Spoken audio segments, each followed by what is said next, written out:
네, 오늘 설교의 제목은 이보다 더 큰 일을 보리라 이런 제목입니다. 한번 같이 해보시겠어요? 이보다 더 큰 일을 보리라.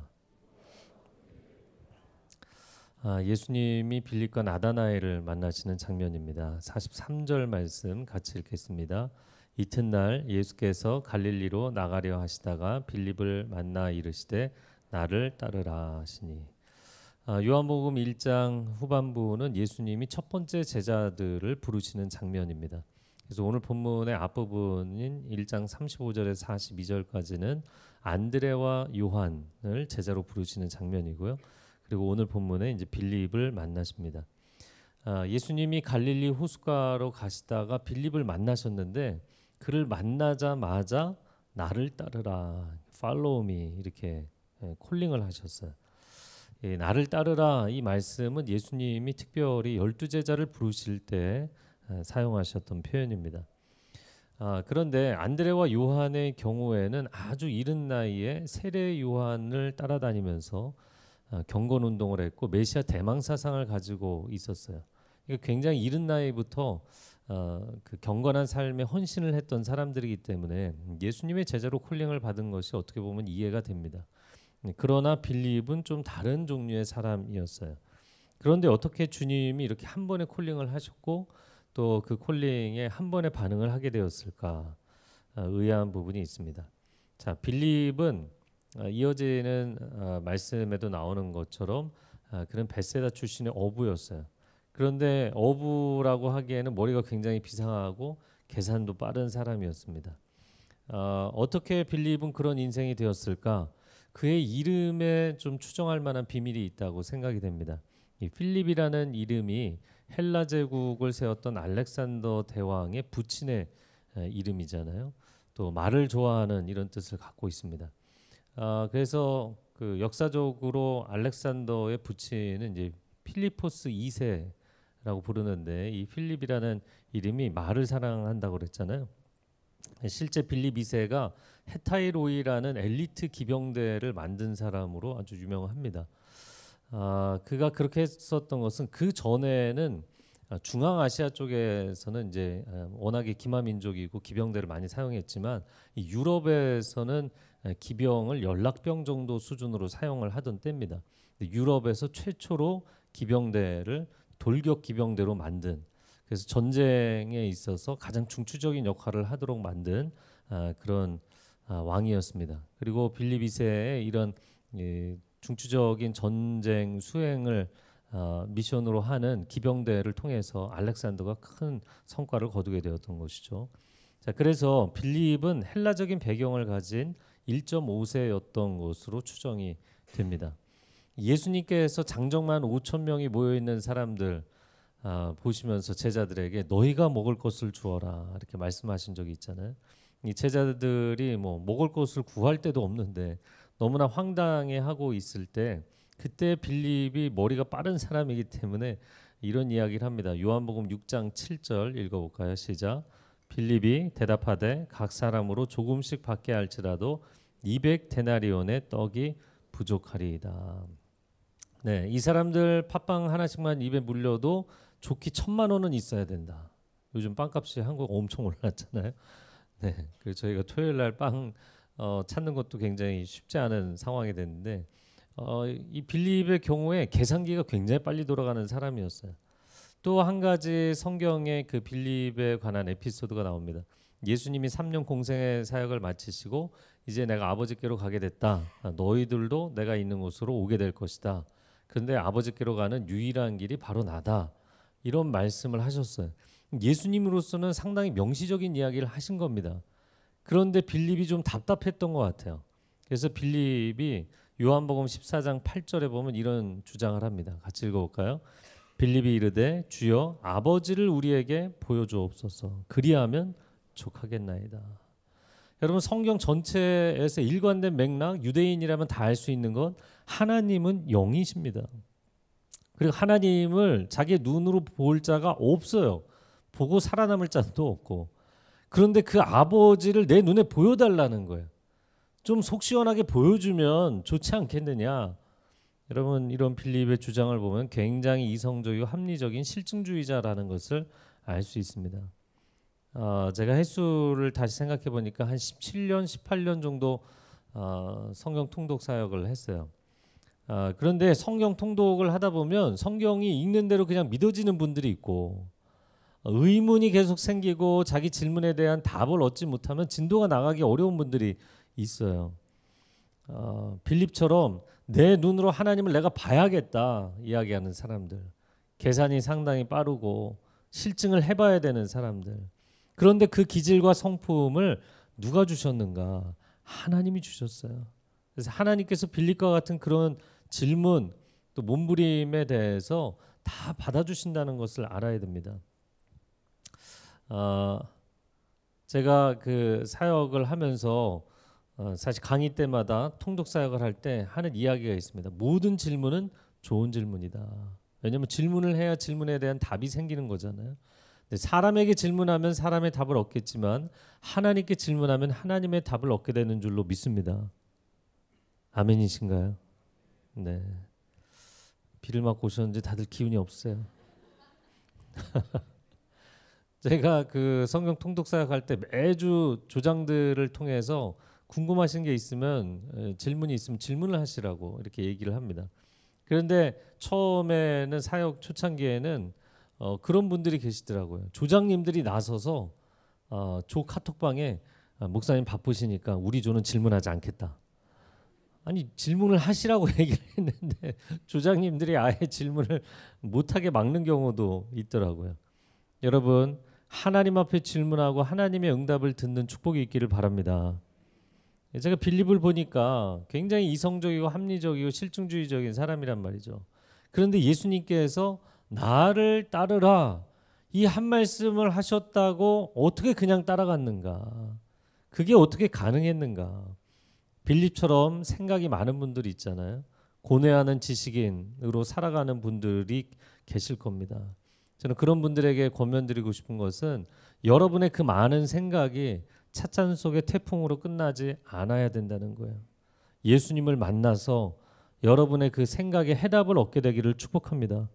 예수님은 빌립이 생각의 미로에서 빠져나올 수 있도록 견인차 역할을 해주신 분이세요. 그러면 그럴 수 있었던 이유들이 무엇이 있을까?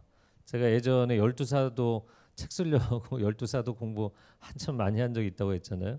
오늘은 빌립과 나다나엘의 이야기인데 간단하게 두 가지 빌립에 대해서 이야기를 해보면 첫 번째, 빌립은 해외 1.5세였는데 이 갈릴리로 어떻게 오게 되었고 근데 이 갈릴리에서 외톨이로 지냈던 것 같아요.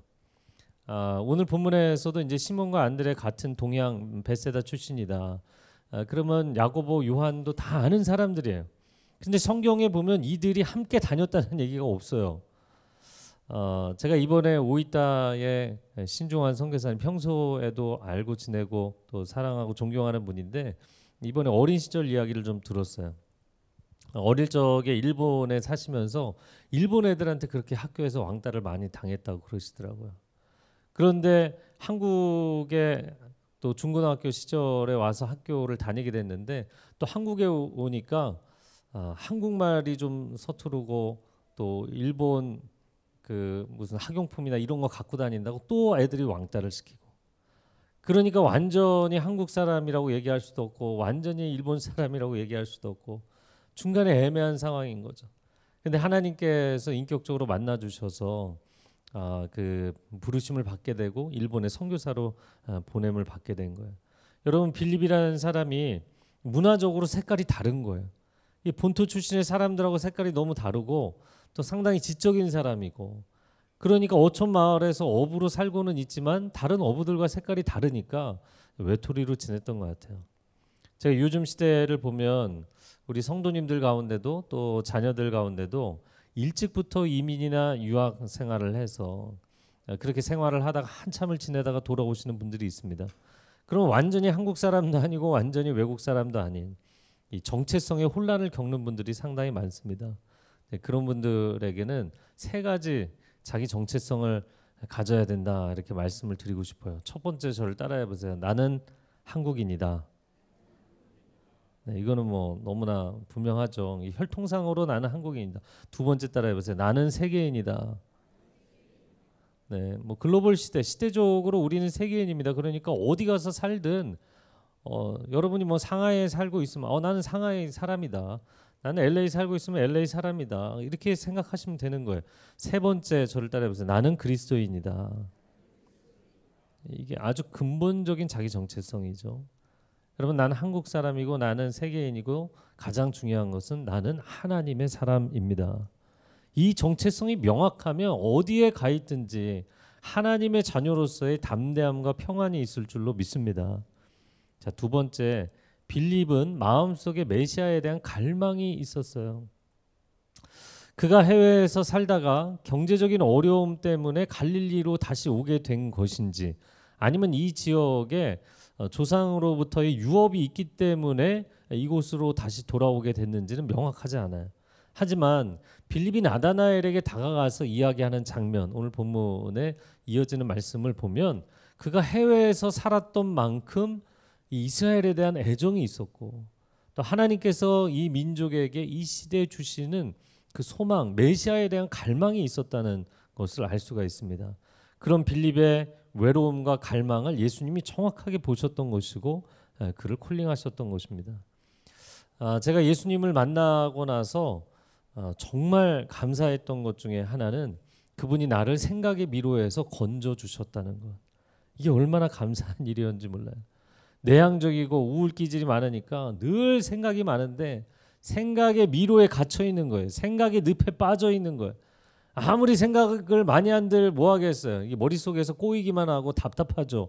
아무것도 밖으로 나오지 못하니까 실천력도 없고 생산성도 없는 인생이었어요. 그런데 예수님을 만나고 나서 저의 생각에 하나님이 질서를 부여해 주시고 또 생각한 대로 믿음으로 담대히 하나씩 실천할 수 있게 해주시고, 할렐루야. 저와 비슷한 유형의 분들이 있으면 주님을 만나서 여러분의 인생에 아름답게 꽃을 피고 열매를 맺기를 축복합니다. 요한복음 8장 32절 읽어볼까요? 시작. 진리를 알지니 진리가 너희를 자유롭게 하리라. 아멘. 저와 같이 여러분 가운데 생각의 미로에 갇혀 있는 분들, 예수님을 만나서 자유케 되시기를 축복합니다. 여러분 가운데 감정의 늪에 빠져 있는 분들, 예수님 안에서 자유케 되기를 축복합니다. 여러분 가운데 의지의 무기력증에 빠져 있는 분들, 내가 인생을 열심히 산들 무슨 소용이 있나, 벗어날 수 없네, 이런 무기력증에 빠져 있는 분들, 예수님을 만나서 자유함을 얻게 되기를 축복합니다. 우리가 자꾸 인생의 어떤 어려움 가운데 빠져 있다 보면 이 세상적인 관점으로 해석할 수 있어요.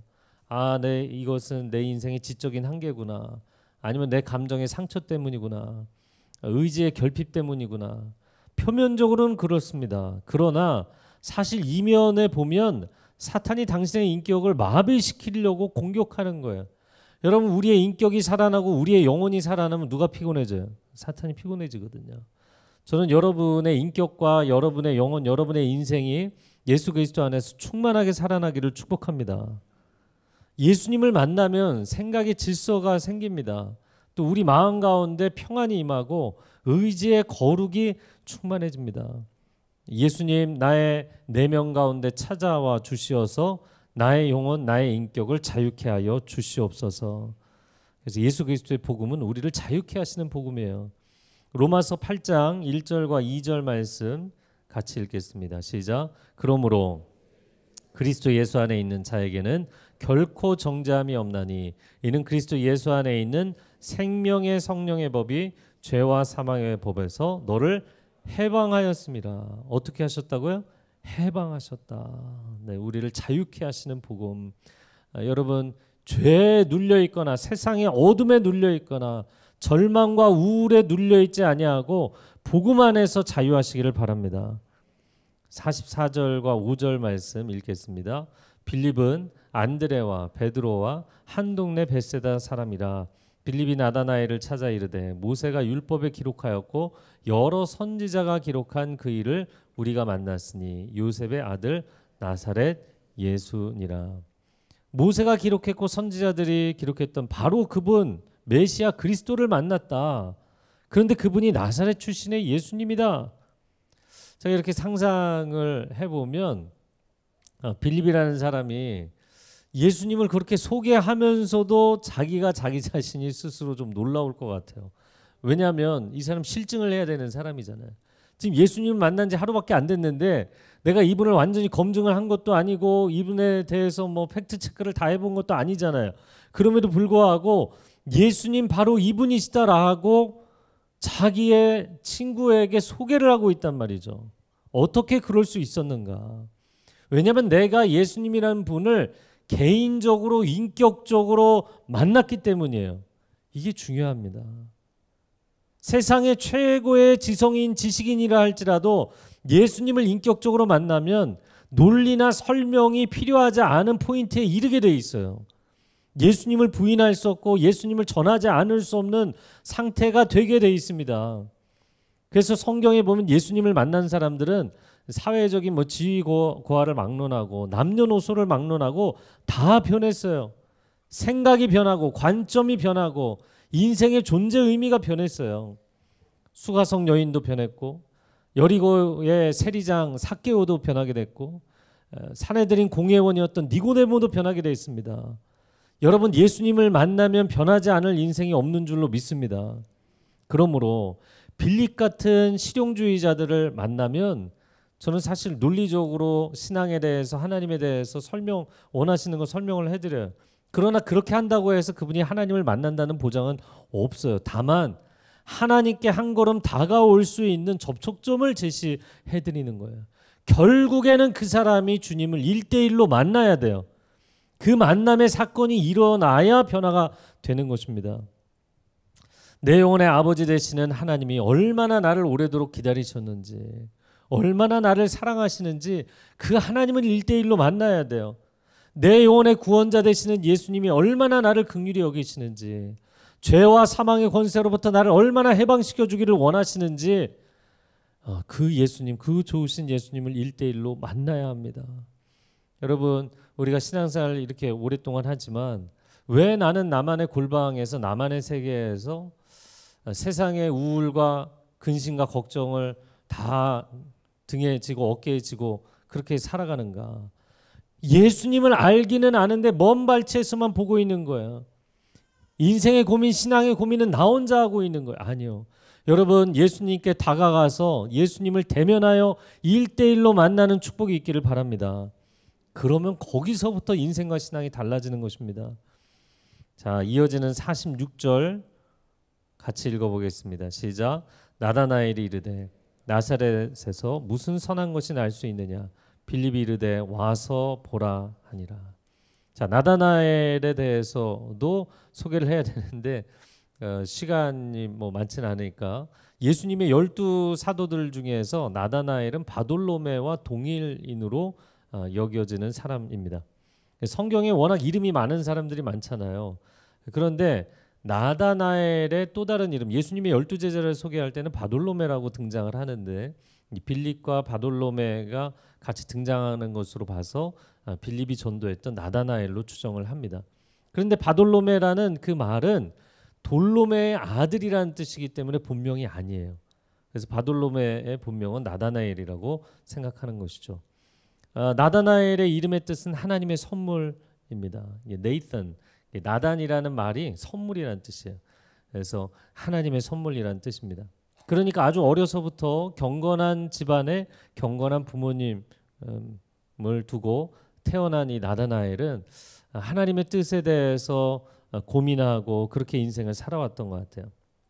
자, 그런데 오늘 본문에 우리가 읽은 것처럼 빌립이 너무나 감동을 해서 예수님을 소개를 했는데 나다나엘의 반응이 상당히 삐딱했다. 나사렛에서 무슨 선한 것이 날 수 있겠느냐. 그래서 제가 나사렛을 다시 한번 이번에 조사를 해봤는데 현대 이스라엘에서 나사렛은 이 갈릴리 남부 지역에서 가장 핵심 도시 중에 하나입니다. 근데 예수님이 활동하시던 당시의 나사렛은 촌동네가 맞았어요.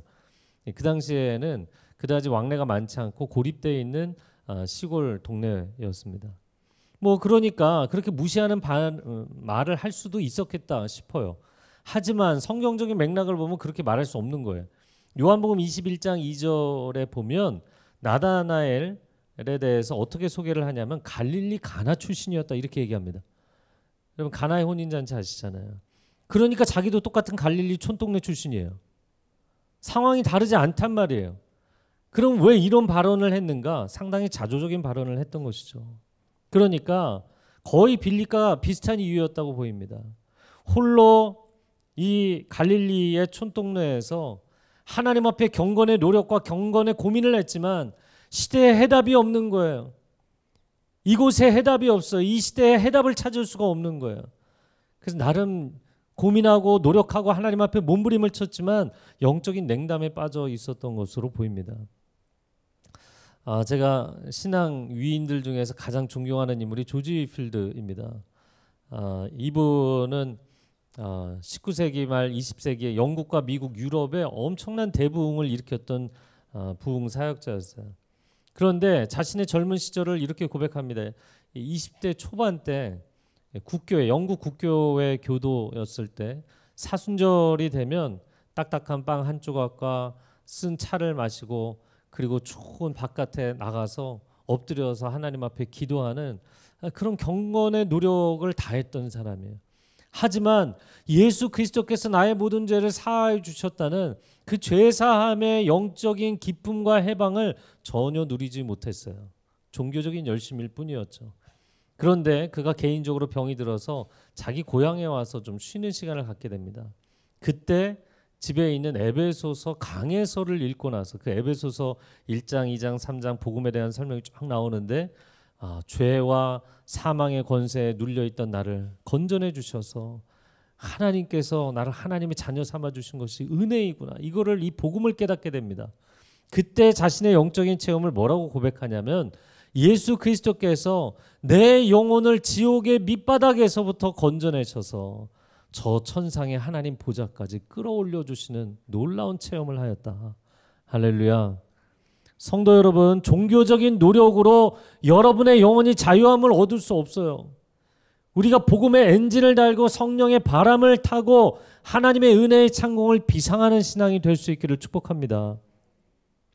빌립과 같은 합리적인 실증주의자도 예수님을 만나야만 변화되는 거예요. 나다나엘과 같이 종교적인 열성가도 예수님을 인격적으로 만나야만 변화되는 것입니다. 그래서 빌립의 대답이 정답이었던 것이죠. 와서 보라, come and see. 이 두 가지 의미 아니겠습니까? 일단 와 봐라. 그리고 와서 그분을 만나면 너는 알게 될 것이다. 이것은 빌립 자신이 예수님을 만나고 나니까 실증주의자였던 자기도 예수님 하루 만나고서 변화됐거든요. 그러니까 나다나엘, 너도 지금까지 종교적인 고민 엄청나게 많이 했는데 너도 예수님을 만나면 그분이시라는 것을 알게 될 것이다. 이런 확신이 있었던 거죠. 저를 한번 따라해 보세요. 와보라. 네. 그래서 여러분의 주변 분들에게 복음을 전하는 것, 예수님을 소개하는 것은 전혀 어려운 일이 아닙니다. 와보라 이 한마디를 하는 거예요. 그것이 새벽 예배가 되었든 여성 예배가 되었든 주일 예배가 되었든 와보라 한번 가보자 라고 이야기를 하는 거예요. 왜? 내가 만난 예수님을 이 사람도 만나면 이 사람도 보아서 알게 될 거라는 것을 내 마음 가운데 확신하기 때문이에요. 자, 이어지는 47절 8절 말씀 같이 읽겠습니다. 예수께서 나다나엘이 자기에게 오는 것을 보시고 그를 가리켜 이르시되 보라 이는 참으로 이스라엘 사람이라 그 속에 간사한 것이 없도다. 나다나엘이 이르되 어떻게 나를 아시나이까? 예수께서 대답하여 이르시되 빌립이 너를 부르기 전에 내가 무화과 나무 아래에 있을 때 보았노라. 나다나엘이 그러면 한번 만나볼까? 그래서 예수님을 만나보러 오는데 예수님이 그를 알아보셨어요. 그리고는 참 이스라엘 사람이다. 그 속에 간사한 것이 없다. 말씀하십니다. 여러분, 예수님이 나다나엘을 보자마자 그의 영혼을 보셨어요. 세상 사람들은 우리를 볼 때 우리의 껍데기를 보는 거잖아요. 옷을 뭘 입고 있는지, 그 사람 사회적인 지위가 어떻게 되는지, 그 사람의 집안 배경이 어떤지 이런 것들을 보잖아요. 그런데 예수님은 나를 만나실 때 영혼의 꾸밈이 없이 진실한 그 중심을 갖고 있는 것을 보아주시는 분인 줄로 믿습니다.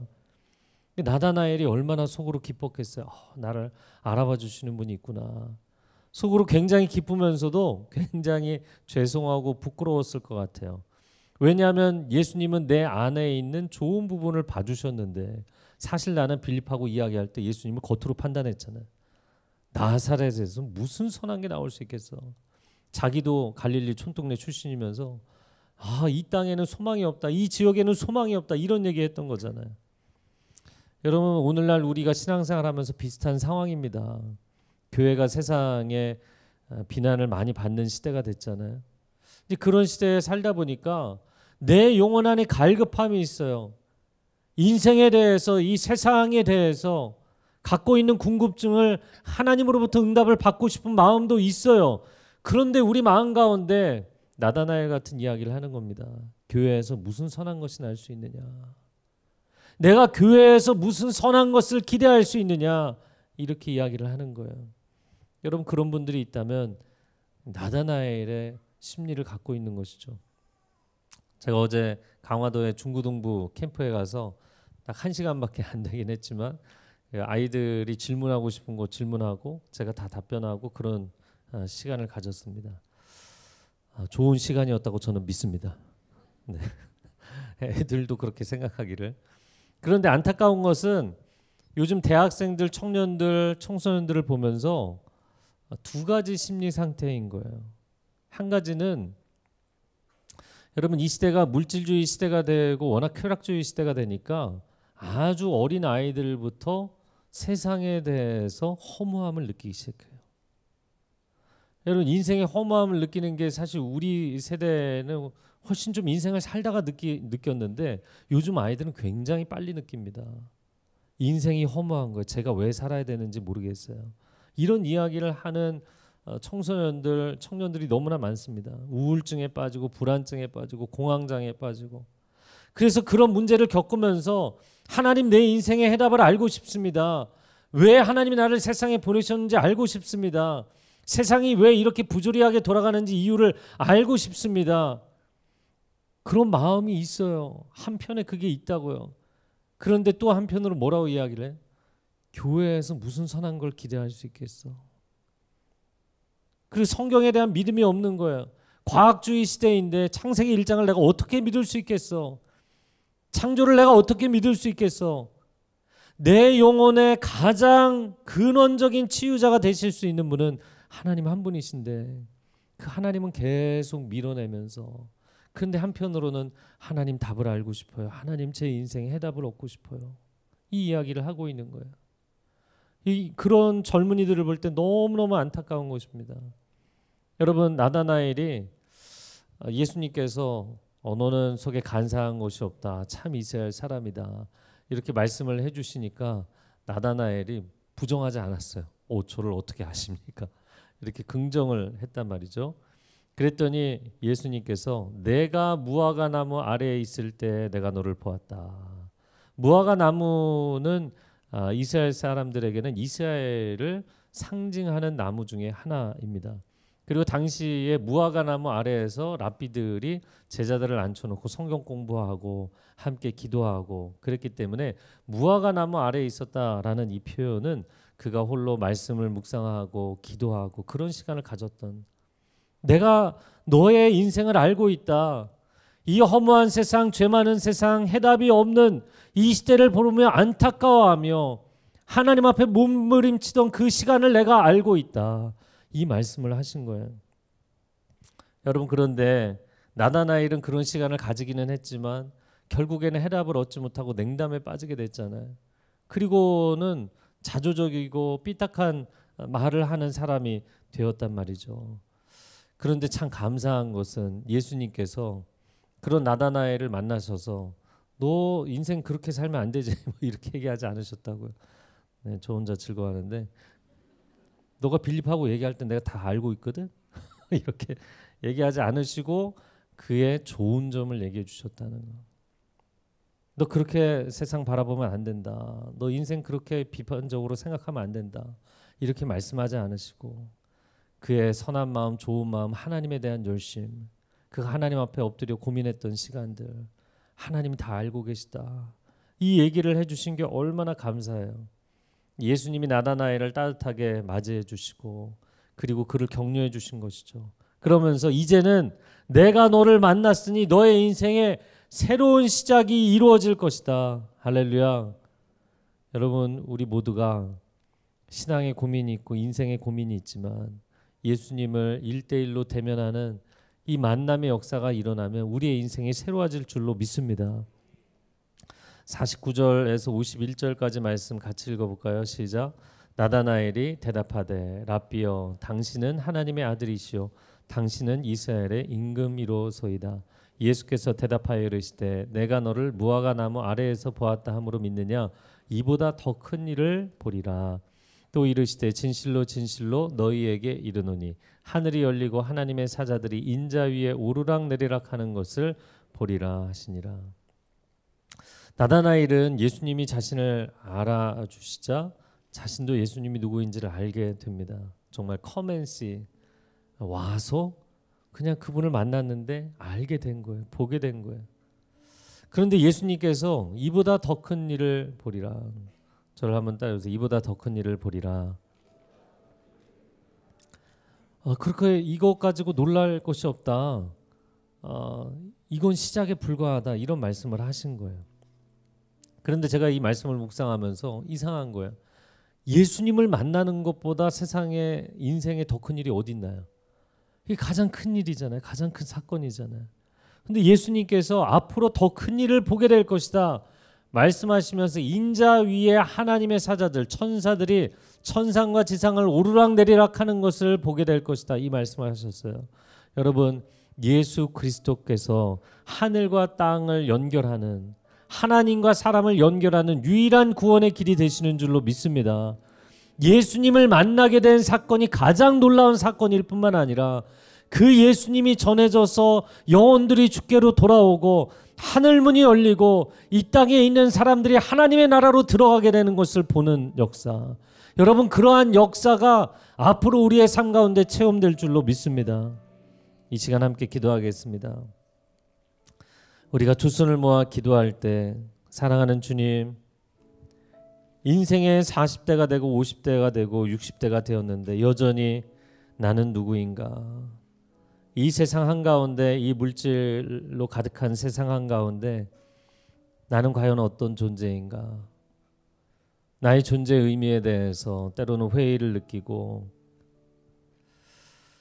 어려움을 느끼는 하나님의 사람들을 하나님 알고 계십니다. 빌립과 같이 또 나다나엘과 같이 인생의 고민과 신앙의 고민에 빠져 있는데 하나님 앞에 한 걸음 달려나와서 하나님 앞에 내 인생과 신앙의 고민을 쏟아놓지 못하고 홀로 고민하고 있는 사람들, 주님께서 만나주기를 원하시는 줄로 믿습니다. 주님, 우리를 인격적으로 뜨겁게 만나 주시옵소서. 예수 그리스도께서 2000년 전에 이 성경에 기록된 글자로서가 아니라 지금도 살아계셔서 하나님의 사람들, 갈망하는 사람들, 나를 찾고 찾는 자들을 만나주시는 주님이신 것을 알게 하여 주시옵소서. 주님 앞에 한 걸음 다가와 주님을 1대1로 대면하는 신앙이 될 수 있도록 이 여름에 주님 우리의 친밀하게 만나주시기를 소망합니다. 주여 한번 외치고 통성으로 기도하겠습니다. 주여.